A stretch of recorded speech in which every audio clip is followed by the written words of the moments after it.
The scariest sound isn't silence. It's a voice that shouldn't exist. A mother is cooking dinner in her kitchen. The room is dimly lit. The only sound, the hum of the fridge and the gentle sizzle of oil in a pan. Suddenly, her phone rings. The screen lights up with her daughter's name. She answers. "Mom, I won't make it home for dinner tonight," her daughter says in a rushed voice. The call cuts off before she can respond. Confused, she stares at the phone. At that exact moment, the doorbell rings. She opens the door to find a solemn police officer standing there. "Ma'am, I have some bad news," he says slowly. "There was a car accident. Your daughter died about an hour ago." She screams and faints.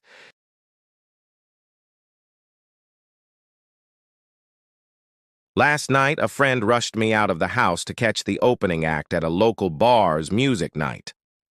After a few drinks, I realized my phone wasn't in my pocket. I checked the table we were sitting at, the bar, and the bathrooms. No luck. So I used my friend's phone to call mine. After 2 rings, someone answered. They gave out a low, raspy giggle and hung up. They didn't answer again. I eventually gave it up as a lost cause and headed home, and that's when I saw it lying on my nightstand, right where I left it.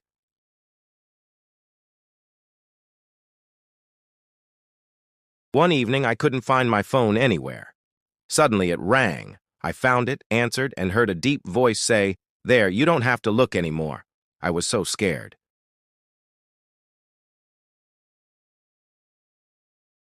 A familiar face can become the most terrifying sight. Emma and Liam are having lunch together. Suddenly, Liam's phone starts ringing. It's a video call from their mutual friend, Sophia. But as soon as Liam picks up, he goes pale. He looks at Emma, then back at the screen, eyes wide. "What?" Emma asks. "What's wrong? Why are you looking at me like that?" The voice on the other end of the line says, "Liam, are you okay?" Liam hesitates for a second, then shows Emma the screen. And Emma's face, pale as death, stares back at her. Beside Sophia on the screen is another Emma, but this one isn't from our world.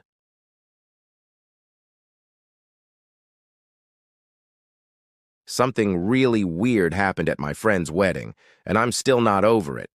A few years ago, I was at a close friend's wedding.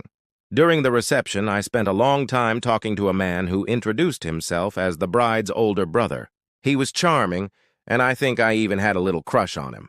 By the end of the night, we exchanged phone numbers. After the wedding, we kept calling each other. We had long conversations, and I was sure that we would meet again. One day, while having lunch with my friend, I mentioned how nice her brother was and how we'd been in touch. She froze, looking at me with confusion. Then she whispered, "That's impossible. My brother died in a work accident 5 years ago." Later, I tried to call the number of her so-called brother. It says, "Number you tried to reach is no longer available."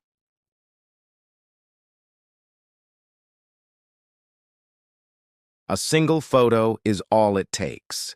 Just one photo to ruin the sense of safety in your own home.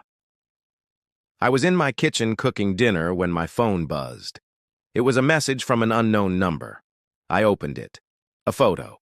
Just a photo of me standing at the counter in my kitchen, back to the camera, cooking dinner, exactly as I was just doing. I live alone. I spun around. No one was there. But how did this person get this photo?